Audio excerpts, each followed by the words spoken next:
सुबह 4 बजे मालती जी जग कर सबसे पहले भगवान की ध्यान करती थी और अपने पति राम नरेश जी को जगाती हुई बोली, अजी सुनते हो, अब जग भी जाइए। फिर दोपहर में अपनी नींद पूरे कर लीजिएगा, क्योंकि दोपहर में बहुत तेज धूप रहती है, जिससे खेतों में काम करना बहुत मुश्किल हो जाता है। अरे, आपका राम नरेश जी एक रईस किसान है, बहुत मेहनती और कर्मठ इंसान है। मालती जी की आवाज से राम नरेश जी जग गए और बोले, कहाँ है मालती जी, आपकी एक कप चाय पिला तो देती जरा। तो आपकी बहुत मेहरबानी होती, अभी बनाती हूँ। उसने बाल्टी से दूध निकाला और तुरंत चाय बनाने लगी। तभी राम नरेश जी अपनी गाय को बाहर निकाल कर आए और बोले कि आपकी चाय नहीं बनी, जल्दी करिए, हमें खेतों पर भी जाना है। अभी आई, मालती जी ने आवाज लगाई। घर के आंगन में बैठकर दोनों लोग चाय पीने लगे। तभी मालती जी चिंता भरी नजरों से राम नरेश जी की तरफ देखी और बोली, क्या हुआ, पैसों का बंदोबस्त हो गया क्या? कल ही राहुल की टिकट है, वे कल चला जाएगा अपनी डॉक्टरी की पढ़ाई के लिए। राहुल उनका इकलौता बेटा है, आप चिंता मत करिए, मैं कुछ ना कुछ इंतजाम कर लूंगा। कहीं से इंतजाम नहीं भी होगा तो गाय को बेच देंगे, लेकिन अपने बच्चे के सपने को टूटने नहीं देंगे। हम जैसे मध्यम वर्गीय परिवार के लिए थोड़ा मुश्किल तो होगा, लेकिन सब धीरे धीरे ठीक हो जाएगा। मालती जी, हमारा किस्मत बदलने वाला है। यूँ समझिए, भोर होने से पहले जो काली रात होती है वही हमारी जिंदगी में आई है। बहुत जल्दी सुख के रूप में सुबह होगा, हमारे दिन बदलने वाले हैं। आखिरकार हमारा लाडला डॉक्टर जो बन जाएगा। इतना कहकर वे अपने खेतों पर चले जाते हैं। इधर मालती जी अपने बेटे के लिए नमकीन, मिठाई, ना जाने क्या क्या बनाकर डब्बे में भर देती है और उनकी आंखों से आंसू की धारा बहे जा रही थी। तभी राहुल आता है और अपनी माँ को कसकर गले लगाते हुए बोला, माँ, मैं हमेशा के लिए थोड़ी ही ना जा रहा हूँ, एक बार डॉक्टर बन जाऊँ, फिर अपनी प्यारी माँ को अपने साथ ही रखूंगा। तभी मालती जी राहुल का हाथ पकड़कर बोलती हैं, बेटा, शहर जाकर बदल तो नहीं जाएगा, पढ़ाई में अपना ज्यादा ध्यान लगाना और लड़की वड़की के चक्कर में बिल्कुल मत पड़ना। तू तो जानता ही है कि तुम्हारे पापा कितना मेहनत करते हैं, कहाँ से पैसों का बंदोबस्त करके तुम्हें पढ़ने के लिए भेज रहे हैं। बेटा, इस बूढ़े माँ बाप को कभी भूलना मत। माँ, कैसी बातें कर रही हो, भला ऐसे क्यों होगा, क्यों भूलूंगा मैं अपनी माँ को? तभी राम नरेश जी बोले, चोरी चोरी माँ बेटे के बीच क्या खिचड़ी पक रही है, हमें भी जरा बताओ। मालती जी हंसते हुए बोली, कुछ नहीं जी, आपको जानने वाला नहीं है, ये हम दोनों माँ बेटे के बीच की बात है। और मालती जी बोली, चलिए हाथ पैर धोकर आइए, सभी लोग खाना खा लेते हैं। दोपहर का खाना खाने के बाद राम नरेश जी एक सेठ के पास गए और जमीन के कागज गिरवी रखकर पैसों का इंतजाम कर खुशी खुशी वापस घर आ गए। पैसों का बंडल अपने बेटे के हाथ में रखते हुए बोले, ये लो बेटा, अपना सपना पूरा कर, किसी चीज की कमी नहीं होगी तो तुरंत फोन कर देना। तुम हम लोगों का चिंता मत करना, अपनी पढ़ाई पर ध्यान देना, डॉक्टर बनकर अपने गाँव वापस आना, तभी हमारा सीना गर्व से चौड़ा हो जाएगा। अपने बेटे को खुशी खुशी विदा किया। मालती जी का कलेजा जिसे निकल रहा था। जब तक बेटा दिखाई दिया तब तक उसी दिशा की तरफ एकटक देखती रही। बेटा आंखों से ओझल हो गया, तब जाकर बिछावन पर लेट गई। इकलौता बेटा दूर जाने का गम बहुत ज्यादा होता है। दोनों दंपत्ति अपना जीवन व्यतीत करने लगे। एक दिन अचानक बेटे का फोन आया, पापा, मुझे 2 लाख की जरूरत है, प्लीज आप भेज दो। ठीक है बेटा, अभी इंतजाम करता हूँ। वो दौड़ते हुए गांव के मुनीम जी के पास पहुंचे, लेकिन उन्होंने पैसे देने से इनकार कर दिया। फिर उन्होंने अपनी प्यारी सी गैया बेच दी। पैसा तुरंत अपने बेटे के पास भिजवा दिया। उधर बेटा पढ़ाई भी करता और अपनी ऐशो आराम में पानी की तरह पैसा भी बहाता। 2 महीने के बाद फिर से बेटे का कॉल आया, पापा पैसे खत्म हो गए, आप 5 लाख भेज दो, तो मैं डॉक्टर बन जाऊंगा, फिर सबका चुकता कर दूंगा, आप चिंता मत करिए। बूढ़ा बापू उसी मुनीम के पास गया, पैसे मांगे, मुनीम मुझे 5 लाख दे दो, मेरा बेटा डॉक्टर बन जाएगा तो मैं आपका सारा पैसा सूद समेत चुका दूंगा। राम नरेश जी पैसा लेकर फिर अपने बेटे के पास भेज दिए। बेटा खुश हो गया, वह वहाँ जाकर भूल गया मेरे माँ बाप कितने कष्ट से मुझे पैसे भेजते हैं। धीरे धीरे अब मालती जी को चिंता होने लगी।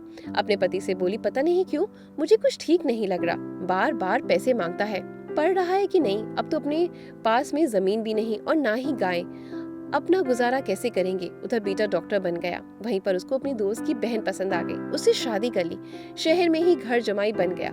इधर माता पिता एकटक फोन पर नजरें गड़ाए बैठे रहते कि मेरे बेटे का फोन आएगा, लेकिन कोई फोन नहीं आया। धीरे धीरे समय बीतता गया। अब मालती जी, राम बिहारी जी दोनों दंपत्ति बूढ़े हो गए। अचानक एक दिन राहुल का फोन आया। वह बोला, माँ, मैं पापा बन गया और आप दादी बन गई।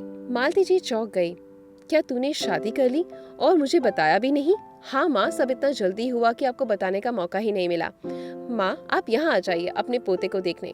माँ तो माँ होती है, वह सब भूल गई। खुशी से बोली, ठीक है बेटा, मैं आ जाऊंगी। राहुल के पापा, हमें अपने पोते को देखने जाना है। आप एक काम करिए, देसी घी खरीद कर ले आइए, मैं लड्डू बना देती हूँ। वहाँ शहर में देसी घी कहाँ मिलता होगा?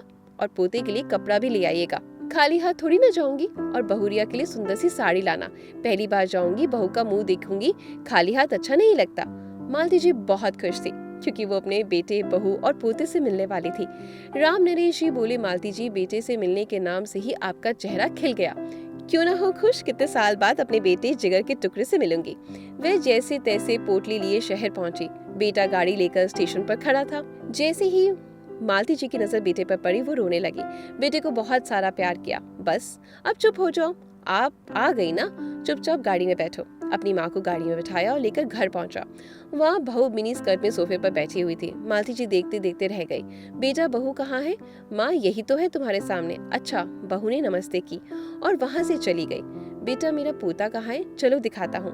माँ वैसे जैसे अपने पोते को लेने के लिए दौड़ी, बहू ने मना कर दिया। ये क्या आपको इतना भी नहीं पता कि हाथ धोकर बच्चों को पकड़ा जाता है? वैसे छूने की कोई जरूरत नहीं, आप दूर से ही देख लीजिए। मालती जी सहम सी गई, हाथ धोए, फिर वहाँ पर खड़े होकर देखने लगी। मालती जी मनी मन अपने पोते को गोद में लेने के लिए बेचैन हो रही थी। हिचकिचाते हुए पोते के लिए जो कपड़े लाई थी वो बहू के हाथ पे रख दिए। बहू, आज मेरे पोते को यही कपड़ा पहनाना, बड़े प्यार से इसके दादाजी लाए हैं। आप ये सोच भी कैसे सकती हैं कि मेरा बच्चा ये 2 कौड़ी का कपड़ा पहनेगा? अपने घर के बाई राधा को बुलाया और राधा को, ये लो तुम अपने बेटे को पहना देना, और सुन, जाकर इसको खाना खिला दे। और हाँ, इनका जो ये सामान है वो स्टोर रूम में रख दो। एक दिन घर में पार्टी रखी गई थी। सभी मेहमान आ चुके थे। बहू अपनी सास को मेहमानों को कोल्ड ड्रिंक सर्व करने के लिए बोलती है। बेचारी मालती जी घबरा रही थी और घबराहट में उनसे कांच का ग्लास टूटकर नीचे गिर पड़ा। उन पर सभी लोग चिल्लाने लगे। मेहमानों की ड्रेस खराब हो गई, जिसे चिल्लाकर कहा कि बुढ़िया, क्या तूने मेरी महंगी साड़ी खराब कर दी? पता नहीं गाँव के गवार को पार्टी में किसने बुलाया। मालती जी डर कर बोली, मैं इस कोल्ड ड्रिंक को साफ कर देती हूँ। कैसा वेटर रखा है तुम लोगों ने, जल्दी साफ करो। बेचारी मालती जी पोछा लेकर आई और उसे साफ करने लगी। बेचारी मालती जी अंदर ही अंदर खून का घूंट पी रही थी। उन्हें ऐसा महसूस हो रहा कि धरती फट जाती और मैं उसमें समा जाती। सभी उपस्थित वहाँ के मेहमान उन पर हंसने लगे। गांव की गवार ही रहेगी। मालती जी अंदर से एकदम टूट चुकी थी। बेटा और बहू चुपचाप वहीं पर तमाशा देख रहे थे। मालती जी चुपके से अपने पति के पास फोन की, आप आकर मुझे यहाँ से ले जाइए, मुझे यहाँ नहीं रहना। तुरंत राम नरेश जी शहर के लिए निकल पड़े। आकर दरवाजे से जोर से चिल्लाए, राहुल, राहुल, तुम्हारी माँ कहाँ है? अपनी माँ को बुलाओ। तुम लोगों ने मिलकर माँ का अपमान किया है, ये अच्छा नहीं किया तुमने। इसके लिए मैं तुम लोगों को कभी भी माफ नहीं करूंगा। और मालती जी का हाथ पकड़कर लेकर चले गए। उधर जब अपने गांव आए तो उनके घर पर मुनीम कब्जा कर लिया। इतने दिन बीत गए, अब तुम्हारा बेटा डॉक्टर बन गया, लेकिन गांव आना भूल गया। तुम्हारे पास इस घर के अलावा कुछ भी नहीं। ये घर मेरा हुआ। मुनीम बोला, यदि रहना है तो तुम दोनों हमारे नौकर बन के रहो, वरना कहीं जाकर भीख मांग कर खाओ। मालती जी बहुत रोने लगी। क्या इसी दिन के लिए अपना सब कुछ बेचकर पढ़ाया था राहुल को? भगवान ऐसी औलाद किसी को ना दे। ऐसे स्वार्थी बेटे को इस धरती पर रहने का कोई अधिकार नहीं। उधर राहुल का साला उसे धक्के देकर घर से भगा दिया। राहुल बीवी बच्चा लेकर गांव आया और उसने अपने माता पिता का ऐसा हाल देखकर बूढ़े माता पिता के चरणों में गिरकर माफी मांगने लगा। मुनीम को पैसे देकर अपना घर छुड़वा लिया। माँ तो माँ होती है, माफ कर दिया। सभी लोग खुशी खुशी रहने लगे। देखिए, मेरा तो आप सबसे यही कहना है कि अपनी औलाद को जितना पढ़ाना है पढ़ाएं, लेकिन कभी अपने आप से दूर ना भेजें। हमेशा अपने पास रखें। ना जाने कब समाज उनकी सोच बदल दे। आपका क्या कहना है इस बारे में? मुझे कमेंट करके जरूर बताइएगा। और ऐसे ही हमेशा हंसते रहें, मुस्कुराते रहें, क्योंकि गम तो कभी खत्म नहीं होते, लेकिन मुस्कुराहट उनको कम जरूर कर देती है। मैं मिलती हूँ आपसे कल। अपनी ईशा का इंतजार करिएगा इसी समय। धन्यवाद।